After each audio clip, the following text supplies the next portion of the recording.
Bem-vindos à casa de Oswaldo Cruz, essa casa que está sempre pronta a nos amparar, a nos orientar e nos ajudar na continuidade da nossa vida. Vamos iniciar nossos trabalhos lendo uma página do livro Caminho, Verdade e Vida, de Francisco Cândido Xavier, pelo Espírito de Emmanuel. Edificações.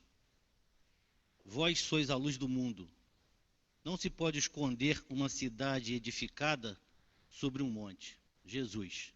Está lá em Mateus, capítulo 5, versículo 14. O Evangelho está repleto de amorosos convites para que os homens se edifiquem no exemplo do Senhor.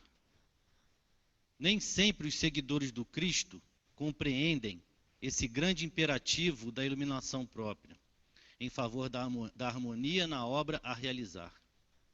Esmagadora percentagem de aprendizes, antes de tudo, permanece atenta à edificação dos outros, menosprezando o ensejo de alcançar os bens supremos para si. Naturalmente, é muito difícil encontrar a oportunidade entre gratificações da existência humana, porquanto o recurso bendito de iluminação se esconde, muitas vezes, nos obstáculos, perplexidades e sombras do caminho. O Mestre foi muito claro em sua exposição. Para que os discípulos sejam a luz do mundo, simbolizarão cidades edificadas sobre a montanha, onde nunca se ocultem. A fim de que o operário de Jesus funcione como expressão de claridade na vida, é indispensável que se eleve ao monte da exemplificação, apesar das dificuldades da subida angustiosa, apresentando-se a todos na categoria de construção cristã. Tal cometimento é imperecível. O vai e vem das paixões não derruba a edificação dessa natureza. As pedradas deixam-na intacta, e se alguém a dilacera, seus fragmentos constituem a continuidade da luz, em sublime rastilho, por toda parte, porque foi assim que os primeiros mártires do cristianismo semearam a fé. Vamos pedir a nossa irmã Aline para fazer a prece inicial.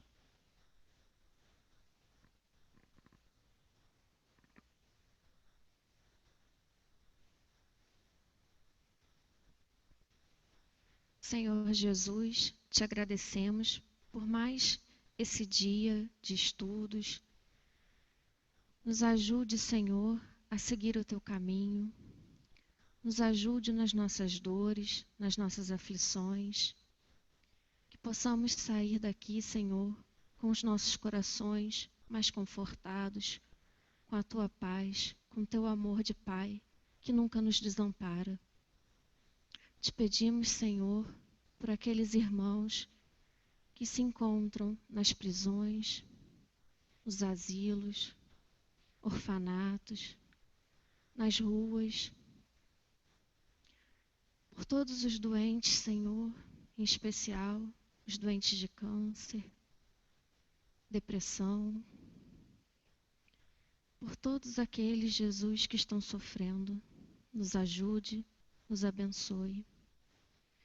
Te pedimos pelo nosso palestrante, ilumine-o, que as suas palavras possam iluminar também os nossos corações.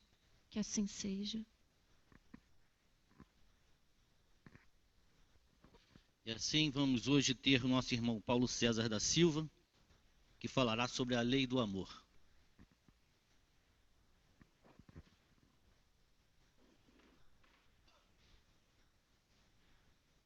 Caríssimos irmãos, caríssimas irmãs, bom dia, que a paz permaneça entre nós e roguemos mais uma vez a Jesus, nosso mestre, amigo e irmão maior, para que nos envolva com seu amor. Desculpe. É interessante que quando eu fui convocado aqui para o dia de hoje, né? Que, aliás, eu estou muito agradecido por poder compartilhar esse momento com vocês. E me foi perguntado o tema, eu disse a lei de amor. E é interessante que foi no ano passado, talvez pelo final, nós já tínhamos feito esse mesmo tema, né? Aí depois que eu me toquei, eu falei, poxa, não deveria, né? Deveria ter escolhido um outro. Mas a repetição é um método pedagógico. E eu acredito que a maioria de nós ainda vamos levar algumas reencarnações para amarmos plenamente. Então, nada ruim nós refletirmos mais um pouco sobre o amor. A lei de amor. Nós vemos, né, sabemos que Jesus, que está lá em Mateus, no capítulo 22, versículo 34 a 40, onde ele coloca o mandamento maior, que é conhecido de todos nós, né, que sintetizado nos diz que devemos amar a Deus sobre todas as coisas e amar o próximo como a nós mesmos. E Jesus finaliza dizendo: nestes dois mandamentos está contida toda a lei e os profetas. E os dois mandamentos é amar, né? O primeiro que ele diz é semelhante, o segundo é semelhante ao primeiro. Amar o próximo equivale também a amar a Deus. Então vamos refletir um pouco mais, porque nós com certeza precisamos amar mais e melhor. Nós temos ali uma definição do dicionário Aurélio, né? Amor, sentimento que predispõe alguém a desejar o bem de outrem ou de alguma coisa. Então, esse é o amor, e que nós vamos aprender alguma coisa sobre isso. Não há nenhuma novidade, mas com certeza podemos refletir novamente sobre o amor. Aí está uma passagem do Evangelho de João, onde Jesus diz: dou-vos um mandamento novo, que vos ameis uns aos outros. Como eu vos amei, amai-vos também uns aos outros. Nisto reconhecerão todos que sois meus discípulos, se tiverdes amor uns pelos outros. Aí Jesus já estava no final da sua missão e se preocupando em deixar essa mensagem, essa proposta para os seus discípulos, né? Para que se amem. E nós vamos nos remeter aqui ao livro Os Prazeres da Alma, né, de Hamed, Espírito Hamed, através do médium Francisco do Espírito Santo Neto, numa de suas lições, o amor, né? Aí nós temos apenas alguns fragmentos dessa lição para nós refletirmos. E é muito importante o que ele fala sobre o amor. Amor. E ele diz assim: conceituar o amor baseando-se tão só no carinho de uma pessoa por outra, na construção romântica e simplista, cultivada em nossa cultura, na realidade trata-se de conceitos egóicos, quase sempre retirados, das frustrações, das inseguranças, da sensualidade e dos sentidos imediatos e ilusórios. Com certeza nós confundimos o amor com uma porção de coisas, né, que não é verdadeiramente o amor.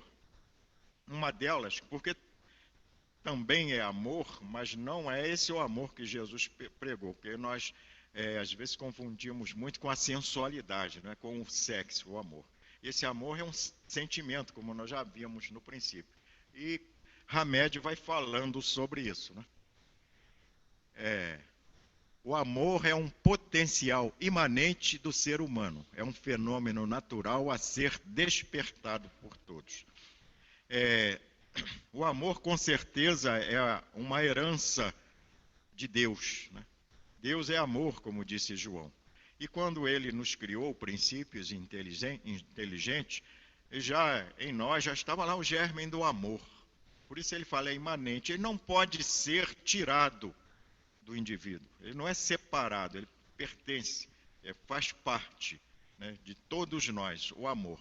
E precisa, como ele é um fenômeno natural, né, para ser despertado. Veja, ele está imanente, ele tem que ser despertado. O fenômeno não é o fenômeno. O amor não é uma conquista. Nós vamos conquistar o amor. O amor é um despertar, é um desenvolvimento que o próprio indivíduo tem que fazer através da sua vontade. E ele continua dizendo: o amor está na naturalidade da vida de cada um. É uma capacidade a ser desenvolvida como a inteligência. Um dia, amar será tão fácil como respirar em uma atmosfera pura ou saciar a sede na água translúcida. Mas ele continua dizendo, é uma capacidade a ser desenvolvida. Um dia, quer dizer, isso é algo para o nosso futuro. Nós, quando nos tornarmos ou conquistarmos a condição de espíritos puros, com certeza estaremos amando plenamente. Por isso é importante agora começarmos a amar dentro da nossa capacidade de amar. E com isso nós vamos desenvolvendo esse sentimento em nós. E ele coloca aí algo interessante. No amor real, nós desejamos o bem da outra pessoa e nos alegramos com a sua evolução. Esse é o amor real. E ele diz mais adiante: no amor romântico, nós desejamos a outra pessoa e nos vestimos com o manto da possessividade. É mais uma confusão que nós costumamos fazer. E aí, particularmente as mulheres, eu acredito que hoje muitas mulheres estão, assim, intelectualmente mais bem preparadas. Isso precisa de uma certa intelectualidade. E também o seu sentimento, a sua autoestima. Então, que acham que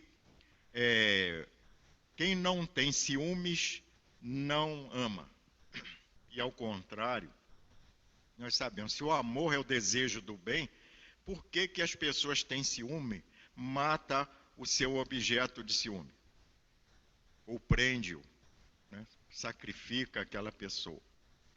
Então nós vemos que Hamed realmente está certo, que no amor romântico, nós desejamos a outra pessoa, aquela pessoa é minha, me pertence, não pertence a mais ninguém. E nos vestimos com esse manto da possessividade, que é o ciúme. Que muitos de nós acham que ter ciúme é gostar, quando na verdade não é. Porque quando temos um relacionamento com alguma pessoa, esse relacionamento deve ter, acima de tudo, liberdade, um para com o outro. Porque cada um deve ter cumprir com a sua responsabilidade. Por não amarmos o amor real, é que a indiferença e o desprezo vigoram no seio da sociedade. É porque esse amor também se estende, né, e amarra as pessoas. O amor real, ele é incondicional, ele não depende de sexo, de parentesco, enfim, de nação, de raça. Né? É o desejo do bem. Quando desejamos o bem a tudo e a todos. Então, com certeza, ainda vigora na sociedade esse desamor. Por isso, as diferenças aqui na sociedade. Por isso que nós mesmos passamos diante das pessoas com necessidades e não olhamos para elas. Mas já começamos a despertar um pouco sobre isso, com certeza. Falando assim dos espíritas, porque toda a lição que nós aprendemos, a lição da manhã e as outras lições, e quando nós abrimos um livro, um bom livro espírita, ele está lá falando do amor e falando da atenção que nós temos que dar ao outro, ou aos outros. Né? Então, à medida que isso for progredindo, a miséria vai diminuindo. Quem ama o amor real se torna gradativamente um indivíduo pleno, completo, né? À medida que nós vamos amando. A melhor forma de destruir uma pessoa é impedi-la de amar, exterminando assim sua naturalidade e espontaneidade. Ele já começa a fazer uma certa denúncia para a sociedade, né? Porque será que alguém é impedido de amar? Às vezes se colocam obstáculos, né, diante de pessoas para ele não amar. E nós vamos ver adiante sobre isso. a sociedade atual, como as de outrora, não encorajam ou estimulam os indivíduos a tomar posse da sua mais completa individualidade. Isso é uma coisa que todos nós podemos compreender, porque existe uma força, nós vamos ver mais adiante, no sentido de massificar as pessoas, deixar que elas tenham as suas próprias decisões, seus próprios pensamentos. E é interessante como ele coloca no livro, isso está lá no livro dessa forma, para a nossa melhor elucidação. Indivíduo, ele separa assim, indivíduo, que quer dizer não dividido em dois, que vem do latim indivíduos, indivisível, uno, que não pode ser separado, né? Que não foi separado. Então nós vamos falar um pouco aqui sobre essa individualidade que somos cada um de nós, que não devemos nos permitir ser estereotipado, né? Ter um pensamento fixo que não é nosso. Porque existem muitas mensagens hoje, até inclusive no âmbito religioso, né, em que se massifica as pessoas, né, que isso cria o preconceito. Então nós vamos... essa imagem, isso aí não está no livro, eu tirei da internet, né, cada um de nós tem os próprios desafios, as próprias montanhas para escalar. E é interessante que nessa imagem, aquele que está na frente não se esquece daquele que está na retaguarda, né? Também auxiliando. Né? Porque o desenvolvimento do indivíduo ele vai de acordo também com a sua capacidade de fraternidade. Né? Aqui nós colocamos a palavra eu, representando o indivíduo. Porque é importante que o progresso espiritual ele é solitário. Solitário no sentido que só eu posso progredir. Porque já somos indivíduos possuidores, já temos consciência do nosso livre-arbítrio. Então nós já podemos, sim, decidir tudo sobre nossa vida.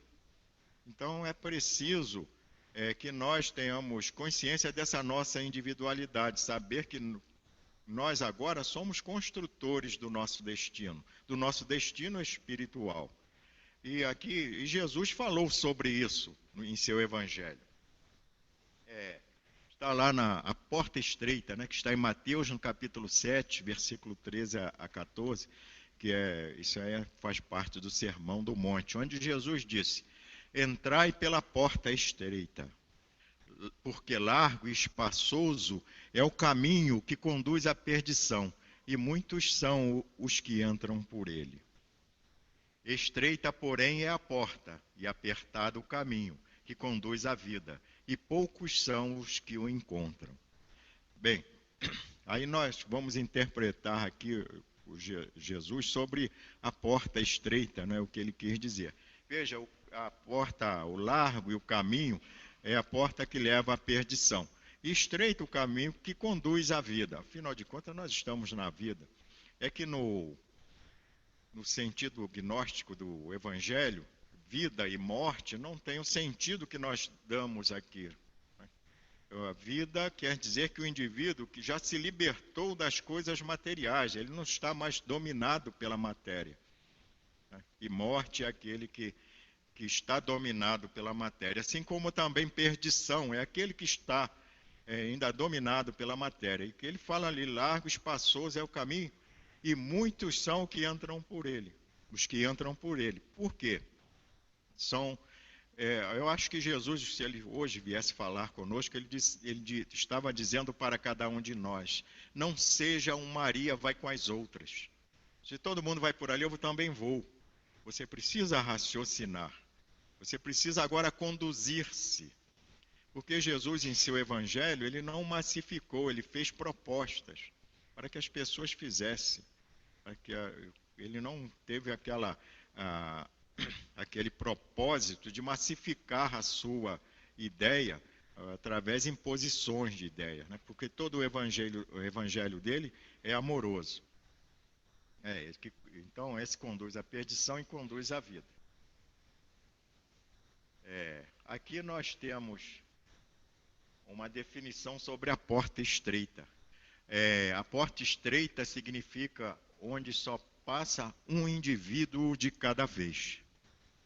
É isso que Jesus quis dizer com a porta estreita. Porque muitos interpretam a porta estreita, que é a porta daquele sacrifício, você tem que ver, é a porta do sofrimento, é a porta das dores. Não é isso que ele quis dizer. Ele quis dizer que é você comandar o seu próprio destino. Nessa porta só passa você. Mas isso não quer dizer egoísmo, né? Em momento nenhum quer dizer egoísmo. Porque, na verdade, nós temos que nos relacionar com os outros indivíduos. Porque como vamos amar se não temos que amar o outro? Então é preciso que estabeleçamos um relacionamento com as outras individualidades diferentes de nós. Aí é que nós vamos começar realmente o nosso amor. Por isso nós vivemos em sociedade. Tiramos aqui do livro dos Espíritos, tem perguntas e respostas. Nós fizemos aqui apenas as respostas, né? Deus fez o homem para viver em sociedade. Não lhe deu inutilmente a palavra e todas as outras faculdades necessárias à vida de relação. Homem nenhum possui faculdades completas. Mediante a união social é que elas umas às outras se completam, para lhe assegurarem um bem-estar e o progresso. Por isso é que, precisando uns dos outros, os homens foram feitos para viver em sociedade, e não insulados, né, como ilhas. Isso está lá no capítulo, na parte terceira, no capítulo 7, do livro dos Espíritos. Então, nós vemos aqui a nossa necessidade, né, de amar em sociedade. Aí voltamos com Hamed, onde ele já começa a falar sobre esse propósito que tem muitos dentro da sociedade de massificar as ideias, né? Governantes injustos e déspotas querem comandar os corpos. Os religiosos fundamentalistas querem comandar as almas. Eu coloquei assim, aqui, ó. Isso aqui já o que ele falou anteriormente. A sociedade atual, como as de outrora, não encorajam ou estimula os indivíduos a tomar posse da sua mais completa individualidade. Todos querem que as pessoas deixem de ser indivíduos, de pensarem por si mesmos, e que pensem e que sejam conduzidos por alguém, né? Eles promovem, assim, a massificação. O que é a massificação? É orientar ou influenciar o indivíduo por meio da comunicação de massa no sentido de transformar-lhe ou estereotipar-lhe as reações e condutas. Estereotipar é tornar fixo, inalterável. E para isso são usados os meios de comunicação, a mídia, de uma maneira geral, que são usados por religiosos, são usados por políticos, né, por pessoas interessadas em massificar. Por isso é importante que dentro da doutrina espírita, já que nós aprendemos, né, sobre a fé raciocinada, que analisemos tudo aquilo que nós estivermos ouvindo e vendo. E assim tomar a nossa própria opinião, estabelecer os nossos próprios conceitos. Não permitir que, apenas porque eu estou ouvindo um orador espírita, que tudo que ele diz está certo, está correto. Precisamos raciocinar sobre isso, né? Colocar em uso essa nossa individualidade. Porque a propaganda é a alma do negócio. Isso nós sabemos, e é verdade. Por isso, a própria doutrina espírita não dispensa a propaganda. Mas, muitas vezes, a propaganda, ela diz mentiras. Porque como você vai vender cigarros dizendo assim, o cigarro provoca câncer, e mostrar gente morrendo, né, sem pulmão, sem nada, não vai vender cigarro. Né? Quando a propaganda era liberada, né, para todos os horários. A gente vivia pessoas andando de aviões, de iates, né, todo mundo fumando, fuma esse, venha para aquele, coisa e tal, né? Aí é proibido. Mas agora eles continuam com a cerveja. Eu não tenho nada contra a cerveja, não, sabe?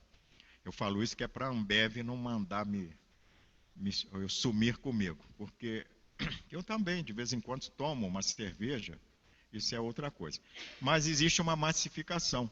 Então, os jovens, nós vemos agora muitos jovens, né, e particularmente jovens femininas, né, perdendo a juventude porque a cerveja contém álcool. Aí nós vemos lá na propaganda, né, aqueles jovens, aquelas meninas lindas, bonitas, né, maravilhosas, vendo aqueles jovens também bonitos, lindos, saradões, todo mundo. Aí eu fico olhando aquilo na televisão, mas que beleza, que maravilha. Me dá uma vontade danada de tomar cerveja. Aí eu saio de casa, vou lá no bar, eu chego lá, só tem gente barriguda e despencada. Porque é isso que a cerveja vai produzir nas pessoas, além da perda de raciocínio, uma série de coisas, da perda da família, da vontade de trabalhar, de estudar, de aprender mais, de progredir intelectual né, tanto intelectual como espiritualmente, né? Então, veja, isso é uma massificação. Então, se massifica a ideia que se você usar aquele produto, você vai se dar bem. Tem os produtos de beleza, coisa e tal. Evidentemente, é bom aqueles que produzem proteção, particularmente as mulheres, elas precisam de proteção para a pele, etc. Usar um batom, um brinco, isso é maravilhoso, né? Mas eles colocam lá, eles pegam aquela mulher, tem uns cremes aí, né, que eles pegam aquela mulher já bem idosa, bem caidinha, aí ela usa aquele creme na cena seguinte ela já está uma gata. Pode crer que aquilo é Photoshop, né? Hoje em dia é fácil. Até eu fico bonito no Photoshop. Então, nós devemos primar, então, agora para analisarmos até mesmo essa propaganda. E no sentido moral, espiritual, no sentido político, nós temos que analisar bastante, porque tudo isso são coisas muito importantes para nós, para o nosso bem viver aqui na Terra. E Hamed continua: se houvesse amor real entre os homens, não haveria fronteiras. O amor desenvolve características pessoais, distinguindo e particularizando a criatura. Ao proporcionar-lhe vontade própria e independência, propicia que ela expanda horizontes e dissolva barreiras onde o padrão e a generalização ergueram paredes. Né? Então, a massificação tem por intuito padronizar, todo mundo fazer a mesma coisa. Né? Ou então colocar barreiras. Você não faça isso porque é perigoso, porque é ruim. Enganam, né? Particularmente dentro no sentido religioso. É preciso ter muito cuidado. E ele termina dizendo: quando a humanidade aprender a amar, todos nos reuniremos em torno de uma só religião, o amor. A única religião professada por Jesus Cristo. Né? E que é uma grande verdade. A única religião que Jesus falou era o amor. Ele não pediu, seja judeu, porque ele era judeu. Ele nasceu, viveu e morreu como judeu. Mas ele pregava o amor.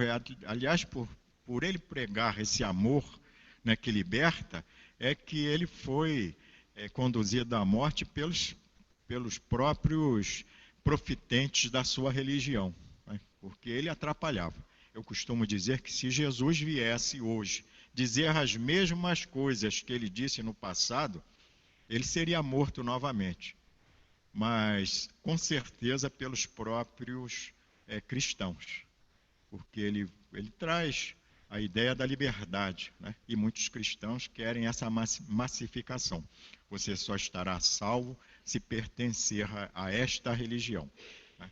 Eu espero que nós espíritas, que a doutrina espírita ainda é novinha, né? Eu espero que nós espíritas no futuro continuemos pregando a liberdade de pensamento de cada um de nós. E que, sabendo que o amor é a coisa mais importante para todos nós, acima de qualquer coisa, qualquer religião.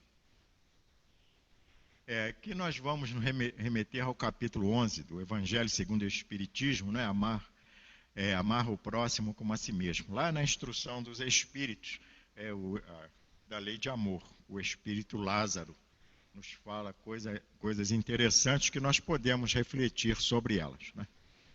O amor resume a doutrina de Jesus toda inteira, visto que este é o sentimento por excelência, e os sentimentos são os instintos elevados à altura do progresso feito. No princípio, nós somos instintos, porque na doutrina espírita nós aprendemos a evolução, né? Nós evoluímos, nós começamos de baixo, e assim ele vai falando para nós.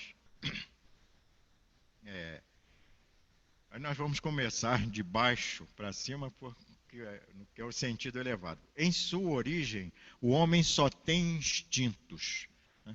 Ele come, dorme e procria, se defende, só isso.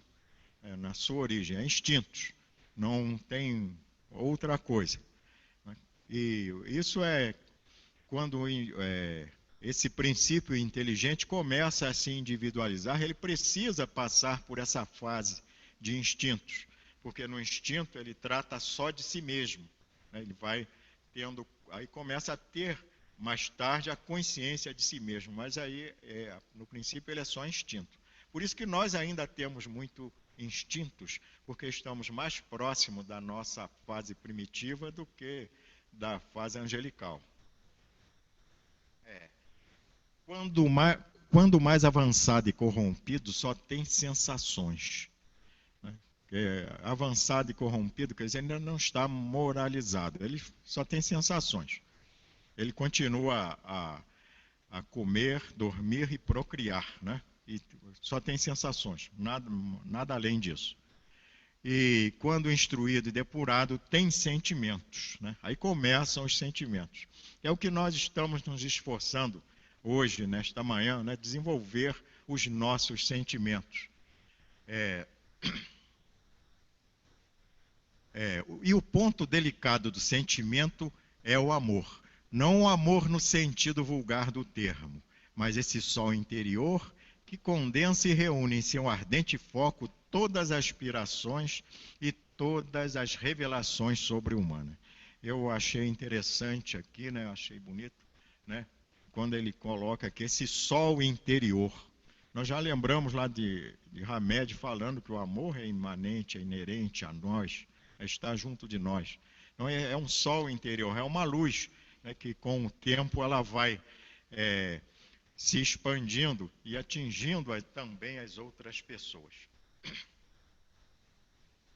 A lei de amor substitui a personalidade pela harmonia dos seres, extingue as misérias sociais. Feliz aquele que, ultrapassando a sua humanidade, ama com amplo amor os seus irmãos em sofrimento. Aí ele já nos dirige esse amor aos irmãos em sofrimento, né, que realmente é quando esses precisam de mais amor. Todos nós precisamos, porque todos nós estamos sofrendo alguma coisa. Mas, enquanto somos egoístas, nós não olhamos muito para o outro, ou nem olhamos para o outro. E quando começamos a amar, nós já começamos a olhar para o outro. E é importante que isso seja feito também de uma forma incondicional, sem aquela coisa, que nós devemos tratar, em primeiro lugar, os nossos parentes, os nossos entes queridos, por isso estamos juntos, né? Mas também estender esse amor fora do âmbito familiar, né? Assim como estamos estendendo esse amor fora de nós mesmos.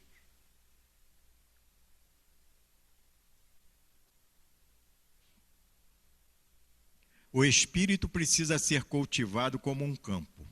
Toda a riqueza futura depende do trabalho atual que vos granjeará muito mais do que bens terrenos, a elevação gloriosa.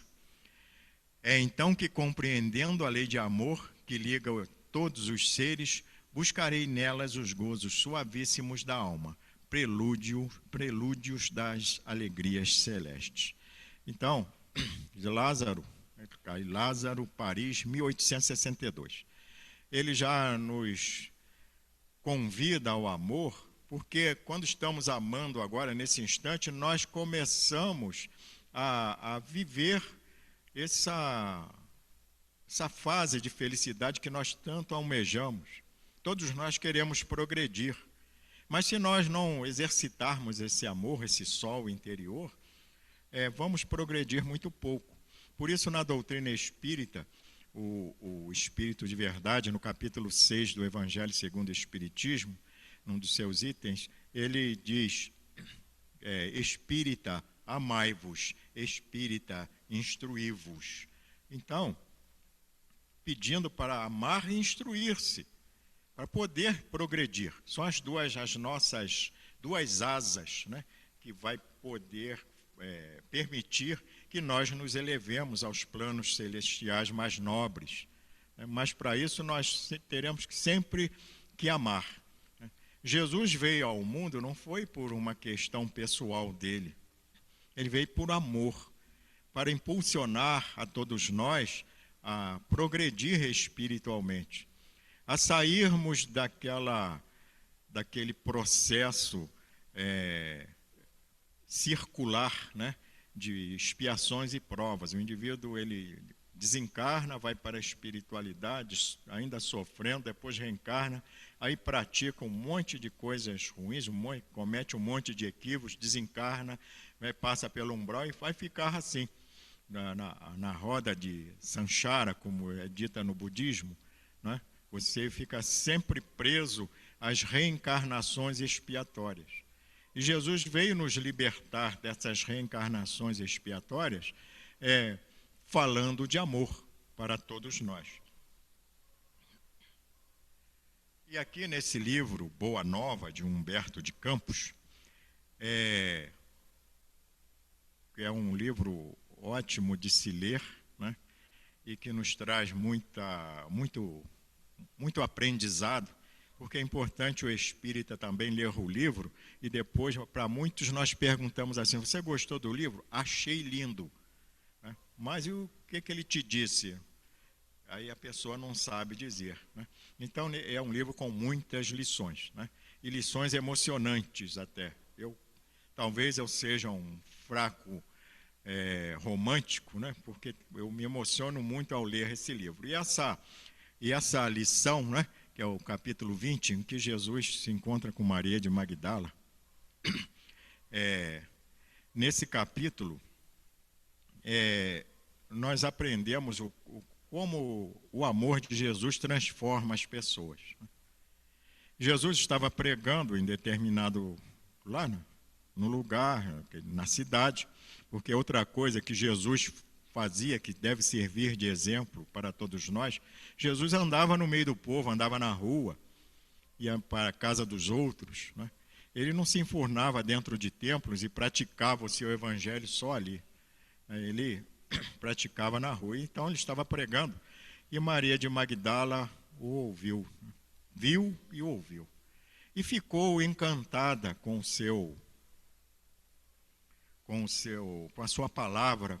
E com certeza Jesus, que Divaldo chama de o conquistador em comum, a sua palavra conquista, até hoje nos conquista. Às vezes quando ouvimos alguém falar, repetir as palavras de Jesus, nós ainda somos tocados por elas.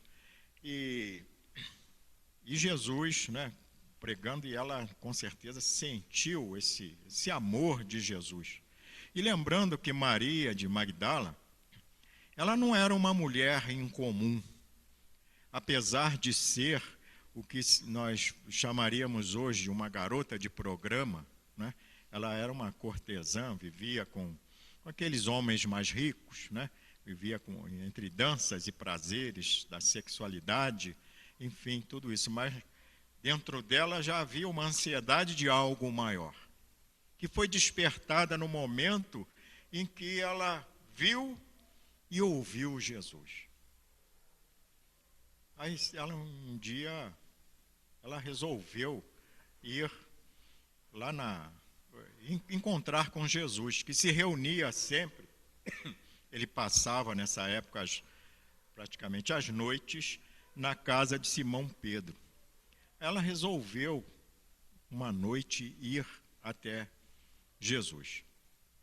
E ela foi, E quando ela chegou na casa de Jesus, na casa de Pedro, né, que ela abriu a porta, Jesus estava lá para recebê-la, porque ele sabia que ela iria até ele. Conta-se aí, até saiu um livro falando sobre isso, e isso é um fato estudado, que Jesus e Maria Madalena se amavam. E com certeza Jesus ama todo mundo, e não seria nada demais eles terem, porque de repente são espíritos muito afins, né? E Jesus tinha o propósito de que esse espírito se encaminhasse mais rapidamente para o seu progresso espiritual, né? E nesse instante, quando ela entrou na casa de Pedro, Jesus estava a esperando. E teve um diálogo muito bonito. Eu coloquei aqui apenas o finalzinho do diálogo, né? E ela disse assim: ouvi o vosso amoroso convite ao Evangelho. Desejava ser das vossas ovelhas, mas será que Deus me aceitaria? Veja que ela, sabendo da sua maneira de ser, né, que não era algo muito nobre, ela colocava em dúvida: será que Deus me aceitaria? E veja a resposta de Jesus.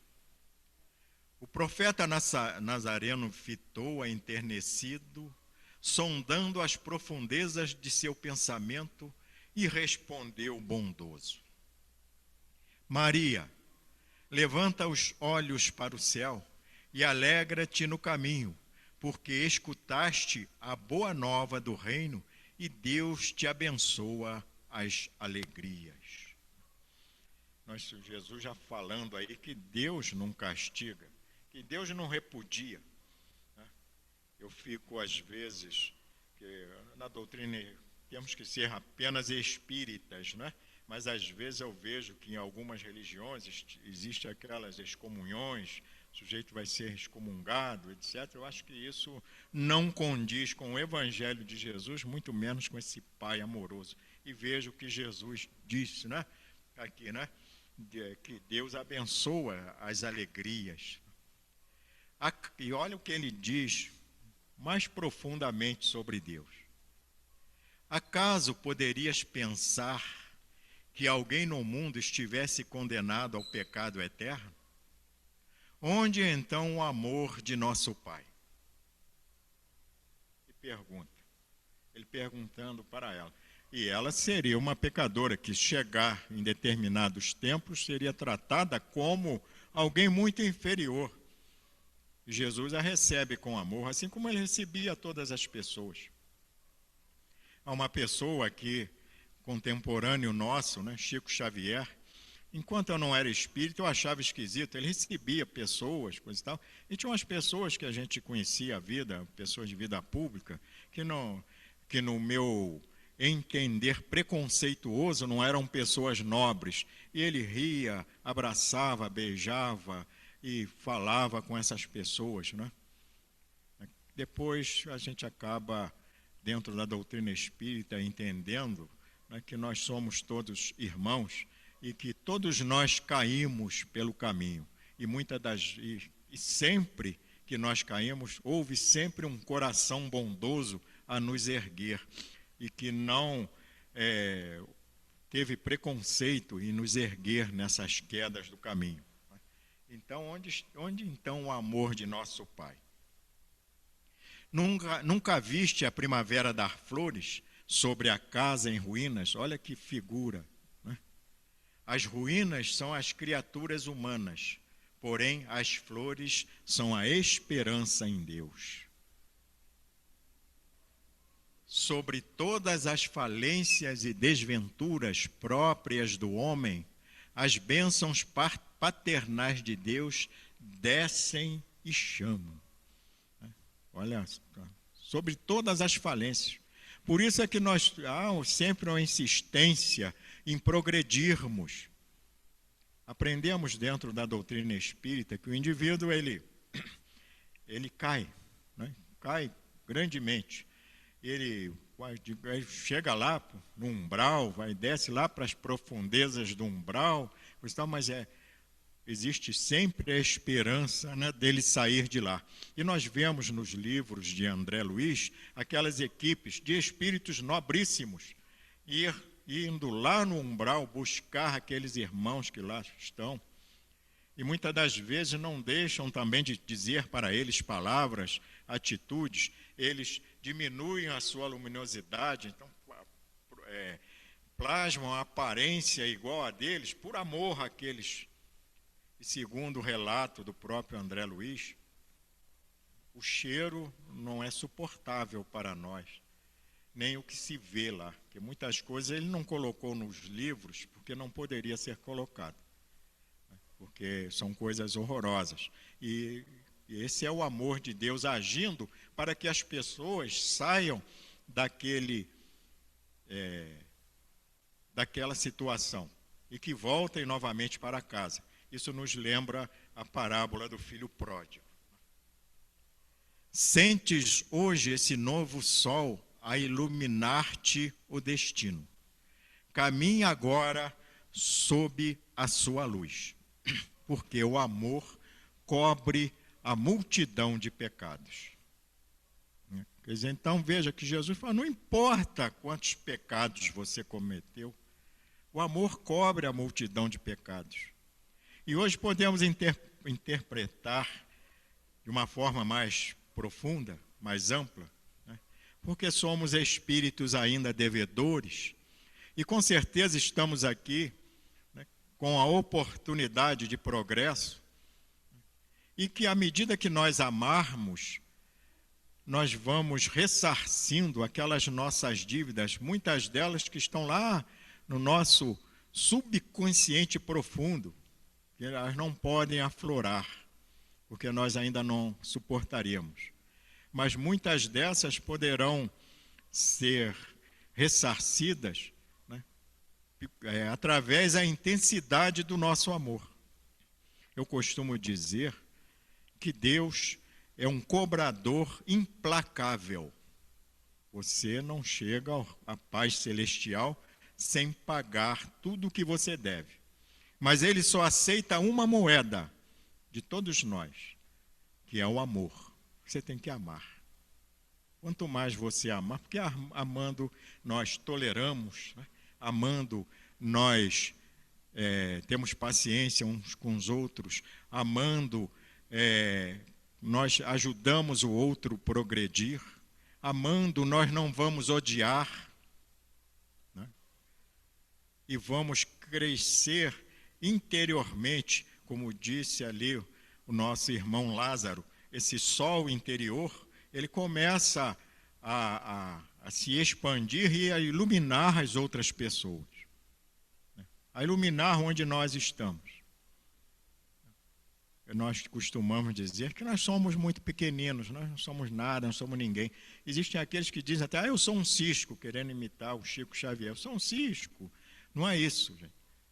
Nós somos pessoas muito importantes. Trazemos em nós essa potencialidade maravilhosa chamada amor. E cabe a nós fazê-la expandir, para iluminar a todos aqueles que estão em redor de nós.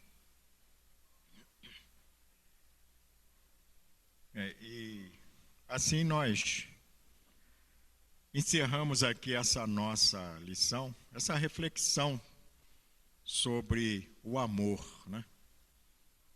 Que devemos amar, desenvolver esse dom que está dentro de nós, essa ferramenta, esse instrumento que nos é dado para o nosso progresso espiritual. Vamos nos instruir e vamos amar a todos, ao próximo como a nós mesmos. Lembrando que esse grande mandamento, ele começa por nós. Eu tenho que amar a mim mesmo, né? E depois esse amor se expandir ao próximo, e aí então atinge a Deus. E esse amor não pode ser um amor egoísta, orgulhoso, né? Ele é o desenvolvimento da humildade, quando você se sente o mais importante para o mundo, para as pessoas, que as suas atitudes são as melhores. Não importa que ainda somos imperfeitos. Isso não tem importância nenhuma. Nós já podemos amar. Aprendemos aí com a lição de Jesus e Maria de Magdala, né? Que podemos sim nos aperfeiçoar. E eu quero deixar aqui, né, para vocês, mais uma vez, o meu agradecimento. O agradecimento por essa oportunidade de compartilharmos este momento. Né? Obrigado pelo carinho da atenção e que a paz permaneça no coração de todos.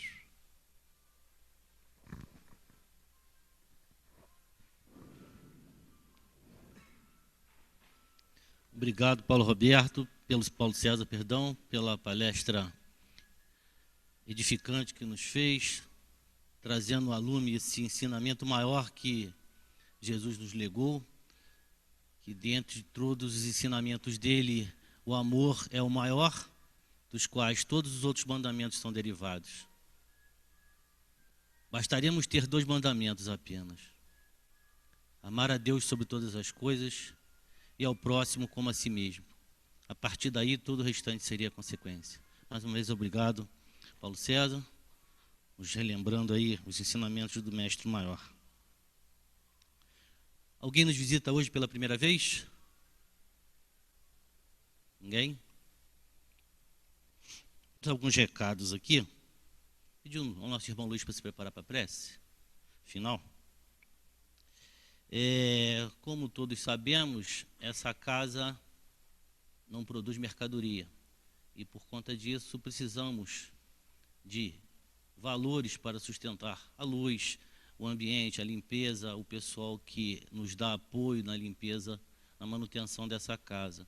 Então, a todos que puderem contribuir, seja com a quantia que for, com o valor que for, nós temos carnês disponíveis na secretaria do grupo e com esse valor é que podemos manter essa casa.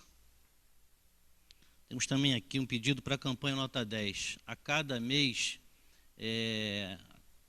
não conseguimos arrecadar o suficiente para manter as mais de 40 famílias que são apoiadas nessa casa, que recebem auxílio alimentos, bolsas de alimentos, para poder ajudar na manutenção das suas famílias. E o grupo está lançando a campanha Nota 10, ou seja, o objetivo de abastecer a despensa de gêneros que compõem as cestas básicas, nos quais os que tiverem oportunidade de trazer, que não sejam os 10 quilos uma pessoa que não puder, não tiver disponibilidade financeira, mas que tragam 2, 3 quilos, que juntem 3, 4, 5 pessoas e consigam arrecadar esses 10 quilos, que podem ser entregues aqui na sede do Grupo Espírita, o que vai nos propiciar a continuar auxiliando essas famílias já cadastradas e tantas outras que comparecem aqui por mês pedindo ajuda, mesmo não estando cadastradas. Outro aviso são dos nossos artesãos que trabalham na casa. Nós temos aqui oficinas de artesanato do Serviço Assistencial Espírita. Então nós precisamos de doação de lãs, linhas para bordar, tintas, pincéis, e quem puder ajudar da maneira que for, será muito bem-vindo. O GBEM, o Grupo Espírita Bezerra de Menezes, que fica na Estrada União Indústria, 13.291 Itaipava, está promovendo uma palestra até um seminário sobre a depressão. Então, os aspectos médicos e espirituais desse mal que aflige tantos de nós no mundo atual. A data do evento é dia 10 de agosto, será realizado das 9 às 12h30, com exposição e perguntas, o almoço de 12h30 às 14 horas, opcional, é R$20, e a segunda parte de 14 às 16 horas, com exposição e perguntas também. A evangelização infantil também, que é promovida por essa casa, avisa que dia 11 de agosto retornará às suas atividades. Não tem mais nenhum recado para ser dado. Pedi o nosso irmão Luiz para fazer a nossa prece final.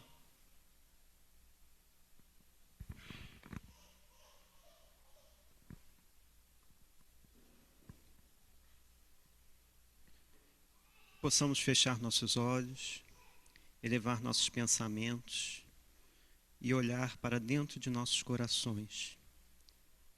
Pois prece é a intenção do coração.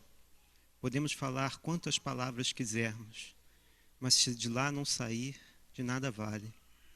E que possamos encontrar nossa prece, pois cada um de nós possui a prece que deve ser encontrada durante esta vida.